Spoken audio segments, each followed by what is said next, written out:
రెండు విషప పత్రికలు ఏ విధంగా ప్రజల్లో ఒక భయానక వాతావరణాన్ని కలిగించేలాగా వార్తల్ని రాస్తారు. ఈరోజు ఎటువంటి రాజకీయ వ్యభిచారాన్ని ఆ రెండు పత్రికలు చేశాయి అనేది ఈరోజు వార్తల్లో ఒకసారి మనం వెళ్ళి చూద్దాం. వాళ్ళు ఏ విధంగా రాజకీయంగా లబ్ధి పొందడానికి ఏ విషయాన్నైనా ఎలా వాడతారంటానికి మొన్న 2 రోజుల క్రితం సాక్షి చర్చా వేదికలో ఒక్కసారి ఆయన ఇది వేశ్యల రాజధాని అని చెప్పి అమరావతిని ఉద్దేశించి మాట్లాడాడు. ఇది చాలా తప్పు. ఈ దేశంలో సెక్స్ వర్కర్ల అంశాన్ని వచ్చినప్పుడు ఆంధ్రప్రదేశ్లో కూడా సెక్స్ వర్కర్లు ఎక్కువైపోయారు. మరి కృష్ణ, గుంటూరు ఆ జిల్లాలను ఏదో ప్రస్తావిస్తూ ఈ మాట్లాడినటువంటి వ్యాఖ్యలు తీవ్రంగా ఖండిస్తున్నారు. అది చాలా తప్పు. దాన్ని ఎవరో కూడా సమర్థించట్లా. కానీ ఆయన ఒక్కసారి ఆ పదాన్ని అంటే వీళ్ళు 100 సార్లు 1000 సార్లు ఆ పదాన్ని అసలు మనం మాట్లాడటానికే ఇష్టపడలే. ఆ పదాన్ని ఆ టైప్ రాజధాని అని చెప్పి వీళ్ళు 100,000 సార్లు వీళ్ళే చెబుతున్నారు. మహిళల చేత చెప్పిస్తున్నారు. ఆంధ్రప్రదేశ్ పరువుని తీస్తా ఉన్నారు వీళ్ళు. ఆయన ఒకసారి అన్నాడు దీన్ని వీళ్ళు 100,000 సార్లు అని చెప్పి ప్రపంచాన్ని మొత్తానికి తెలిసేలాగా వార్తలు, డిబేట్లు ఇది చూడండి. అది వేశ్యల రాజధాని అని చెప్పి ఆంధ్రజ్యోతి హెడ్డింగ్. అట్లానే ఇది చూస్తే అమరావతి మహిళలపై అనుచిత వ్యాఖ్యల, కృష్ణరాజు జుగుప్సారావు వ్యాఖ్యలు, వారి చిత్రపటాలకు చెప్పు దెబ్బలు, దిష్టిబొమ్మ దహనం, భారతరెడ్డి స్పందించాలి, బగ్గుమన జర్నలిస్ట్ సంఘాలు, సాక్షి పత్రిక ప్రతుల దహనం, కృష్ణరాజు కొమ్మినేనిపై చర్యలు తీసుకోండి, సిగ్గు లేకుండా మళ్ళీ సమర్థింపు, ఇది పాత్రికేయుడు కృష్ణరాజు తీరు, జగనన్న కనెక్ట్ ద్వారా వీడియో. అసలు దీనికి భారతమ్మకి ఏం సంబంధం, దీనికి సాక్షి టీవీకి ఏం సంబంధం? అంటే సాక్షి టీవీలో ఓ చర్చలో ఒక అతను ఒక మాట మాట్లాడితే అది సాక్షి యాజమాన్యానికి, అక్కడ ఉన్నటువంటి యాంకర్కి, వీళ్ళందరికీ సంబంధమా? మరి చేబ్రోలు కిరణ్ అనేటటువంటి ఒక శాడిస్ట్ సైకో చేత ఇష్టం వచ్చినట్టుగా ఇదే భారతమ్మ గారిని తిట్టించినప్పుడు మరి అక్కడ యాంకర్ మీద ఎందుకు కేసు పెట్టలా? ఆ ఛానల్ యాజమాన్యం మీద ఎందుకు కేసు పెట్టలా? అది తెలుగుదేశం పార్టీ ఆఫీస్ ఐటీడీపీ నుంచి వస్తుంది కదా, నారా లోకేష్ ఆధ్వర్యంలో నడుపుతున్నటువంటి ఆ జుగుప్సాకరమైన ఛానల్స్ అవి కదా యూట్యూబ్లు. మరి వాళ్ళ మీద ఎందుకు చర్యలు తీసుకోవాలని చెప్పి ఎందుకు మరి ఈ మహిళలు కానీ, ఎవరైతే అమరావతి ముసుగులో మాట్లాడుతున్నటువంటి మహిళలు కానీ, ఆ కుహానా జర్నలిస్టులు ముసుగులో ఆ కుహానా మేధావులు కానీ వీళ్ళందరూ ఎందుకు మాట్లాడట్లా? మరి ఇదే విధంగా TV5 అనేటటువంటి ఒక ఛానల్లో యాంకరే సినిమా ఇండస్ట్రీని పట్టుకొని ఎల్ఎం భాష మాట్లాడాడు, మనం ఇక్కడ వాడలేనటువంటి భాష. మరి యాంకర్ మీద, చైర్మన్ మీద మరి ఇప్పటి వరకు ఎందుకు చర్యలు తీసుకోలేదు? ఏమయ్యా మరి ఎందుకు డిమాండ్ చేయలేదు మీరు అందరూ? అలానే బీజేపీకి సంబంధించినటువంటి విష్ణువర్ధన్ రెడ్డిని కొలిక్పూడి శ్రీనివాసు చెప్పుతో కొట్టాడు. మరి కొట్టించింది వెంకటకృష్ణ, కొట్టమని చెప్పింది ఎవరైతే ఏబిఎన్ రాధాకృష్ణ కదా. మరి వాళ్ళందరి మీద ఎందుకు చర్యలు తీసుకోవాలి కదా? మరి ఎందుకు మీరందరూ మాట్లాడరు? సీమరాజు అనేటటువంటి ఒక అడవి మృగాన్ని కూర్చోబెట్టి ఇష్టం వచ్చినట్టుగా భారతమ్మని, లేదంటే వైఎస్ఆర్ కాంగ్రెస్ పార్టీకి సంబంధించినటువంటి మహిళల్ని, మాజీ ముఖ్యమంత్రి జగన్మోహన్ రెడ్డి కానీ ఇష్టం వచ్చినట్టుగా మీరు అసలు నోట్లో పలకలేనటువంటి మాటలు మాట్లాడిస్తున్నారు కదా. మరి ఆ ఛానల్స్ వాళ్ళు కదా బాధ్యత తీసుకోవాల్సినప్పుడు. ఎక్కడో సాక్షి ఛానల్లో అది కూడా విశ్లేషకులుగా దాన్ని ఖండించింది, సాక్షి టీవీ యాజమాన్యం ఖండించింది. దాన్ని మీరు ఇంకా రాజకీయం చేస్తూ కిరాకార్పి అనేటువంటి ఇంకో సైకో గాడిని కూర్చోబెట్టి ఇష్టం వచ్చినట్టుగా మాట్లాడిస్తున్నటువంటి ఆ ఛానల్లో వాళ్ళందరి మీద చర్యలు తీసుకోవాలి కదా. మరి ఇదే ఆంధ్రజ్యోతి రాధాకృష్ణ గారి భార్య చనిపోయినారు. ఇప్పుడు బతుకున్నప్పుడే జరిగింది. కొలిక్పూడి శ్రీనివాసు ఏదైతే అమరావతి జేఏసీ మీద దాడి చేయడం అంటే నాకు తెలిసి బతుకున్నప్పుడే జరిగింది. మరి ఆమె కూడా డైరెక్టర్గా ఉన్నారు కదా, మరి ఆమె కూడా చర్యలు తీసుకోవాలి కదా. రోజు ఇష్టం వచ్చినట్టు రోతరాతలు, టాయిలెట్ పేపర్లో రాసినటువంటి, ఈ పత్రికలో రాసినటువంటి వార్తలకు సంబంధించి నీచంగా వాళ్ళు రాసేది, ఇష్టం వచ్చినట్టుగా భారతమ్మ గారి ఫోటోలు పెట్టి వీళ్ళు రాసేవి.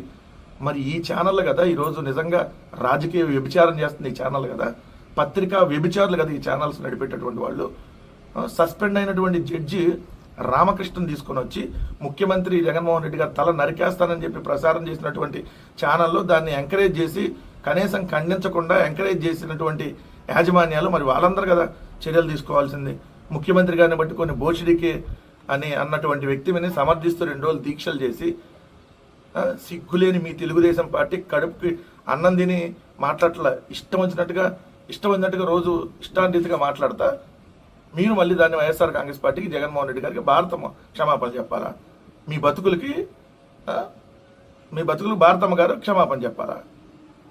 మీరు చేసేటటువంటి నీచమైనటువంటి కార్యక్రమాలు, భారతమ్మ గారి గురించి రోజు మీరు పెట్టేటటువంటి హెడ్డింగ్లు, ఛానల్లో కూర్చొని ఇష్టం వచ్చినట్టుగా మాట్లాడుతూ యాంకర్ల ముసుగులు, విశ్లేషకుల ముసుగులు, ఛానల్ యాజమాన్యమే డైరెక్ట్గా పెట్టేటటువంటి హెడ్డింగ్లు, భారతమ్మ గారి మీద మీరు పెట్టినటువంటి హెడ్డింగ్లు, మరి వీటన్నిటికి కదా సమాధానం చెప్పాలి.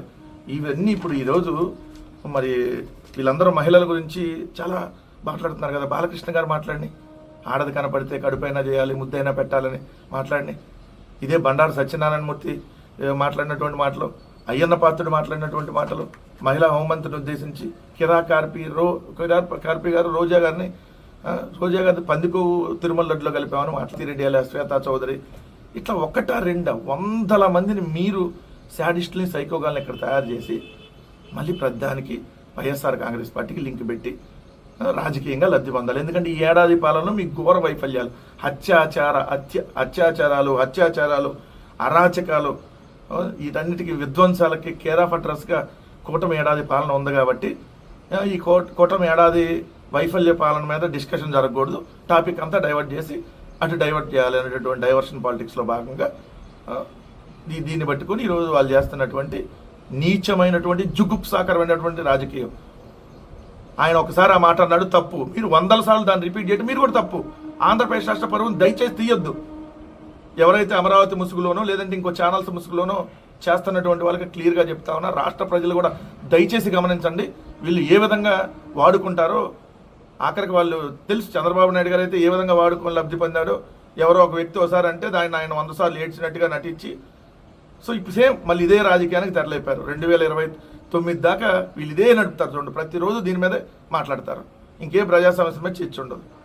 చంద్రబాబు నాయుడు గారు ఏడాది పాలన అట్రప్లాప్ అని చెప్పి ఆయన ఒప్పుకుంటా ఒక స్టేట్మెంట్ ఇచ్చాడు. తప్పు చేస్తే ఊరుకొని ఎవరినైనా దూరం పెడతా, వ్యవస్థకు నష్టం జరగకూడదు, వన్ టైం ఎమ్మెల్యేలుగా ఉంటానంటే మీ ఇష్టం అంటే వన్ టైం ఎమ్మెల్యేలు. సీఎం చెప్పిన మరిన్ని విషయాలు ఈ నెల 12 లేదా 14వ తేదీలో తల్లి వందనం ఇస్తాం, ఈ నెలలో అందరు సుఖీభావిస్తాం, సో ఇస్తాం 5 లక్షల కోట్ల పెట్టుబడులకు పాలనా అనుమతులు, 4.5 లక్షల మంది ఉద్యోగ అవకాశాలు, 2027 నాటికి పోలవరం పూర్తి, ఎమ్మెల్యేలు గాడి తప్పితే వదులుకోవడానికి సిద్ధం, 12న విజయోత్సవ ర్యాలీలు, వైకాపా నాయకులు రాక్షసులు అడ్డుకుంటున్నారు, పదవుల కంటే రాష్ట్ర ప్రయోజనాలే ముఖ్యం అని చెప్పి చంద్రబాబు నాయుడు గారు ఏదైతే కామన్గా స్టేట్మెంట్లు ఇస్తూ ఉంటాడు కదా, ఈ రాష్ట్రం అదిరిపోయింది, అద్భుతం, కొంత ఎమ్మెల్యేలు గాడి తప్పితే వదులుకోవడానికి సిద్ధం. ఆల్రెడీ గాడి తప్పారు, ఎమ్మెల్యేలు కాదు, మీరు, మీ కొడుకు, మీ ఉప ముఖ్యమంత్రి దత్తపుత్రుడు, మీ అందరూ గాడి తప్పారు. రాష్ట్రంలో అసలు పరిపాలన అనేది ఏడాదిగా జరిగితేనే కదా. ఎమ్మెల్యేలు అయితే ఇసుక మాఫియా, మట్టి మాఫియా, బుసక మాఫియా, పేకాట మాఫియా, మద్యం బెల్ట్ షాపుల మాఫియా, ఇష్టం వచ్చినట్టుగా దోచుకు తింటున్నారు. పంది కొక్కుల కంటే దారుణంగా దోచుకు తింటున్నారు. ఏడాది పాలనలో సర్వేలన్నీ చెప్తున్నాయి కదా, ఒకరికి 30% ఓటింగ్ పోయిందంట, ఒకరికి 25% పోయిందంట. ఈ ప్రభుత్వం ఈ సంవత్సర కాలంలో పరిపాలన ఏమన్నా చేసిందంటే దోచుకోవటం, పంచుకోవటం, తినుకోవటం, ఇది తప్ప ఎక్కడన్నా మీరు పరిపాలన చేశారా? 2 ఎమ్మెల్యేలు గాడి తప్పితే వదులుకోవడానికి సిద్ధం అన్నాడు కదా. ఒకవేళ నిజంగా జగన్మోహన్ రెడ్డి గారు ఒక సమీక్ష చేసి ఆయన ప్రభుత్వంలో ఉన్నప్పుడు జగన్మోహన్ రెడ్డి గారే, ఇదిగో మీ పనితీరు మెరుగుపరచుకోవాలి, ఇదిగో గడప గడపకి మీరు వెళ్తున్నప్పుడు ఇదిగో ఎన్ని రోజులు మీరు వెళ్ళారో, ఇదిగో మీకు ఇంకా గ్రాఫ్ పెరగాలి అని అంటే జగన్మోహన్ రెడ్డి గారి మీద వీళ్ళు రాసినటువంటి వార్తలు ఇదే ఈనాడు. ఎమ్మెల్యేలను జగన్మోహన్ రెడ్డి గారు క్వశ్చన్ చేస్తారా, అసలు ఎమ్మెల్యేలు అందరూ తిరగబడుతున్నారు అని చెప్పి రాశారు కదా మీరు అందరూ. అప్పుడు ఎమ్మెల్యేలు జగన్మోహన్ రెడ్డి గారు